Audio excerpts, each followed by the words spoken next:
That's how sin will. Sin will promise you everything and leave you with nothing. Sin will promise you heaven on earth and give you eternity in hell. Sin will love you for a season and curse you for eternity. Man calls it an accident. God calls it an abomination.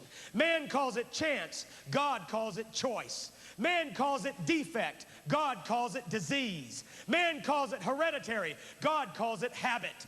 Man calls it infirmity. God calls it iniquity. Man calls it a luxury. God calls it leprosy. Man calls it liberty. God calls it lawlessness. Man calls it a blunder. God calls it blindness. Man calls it a relapse. I just fell back. God calls it rebellion.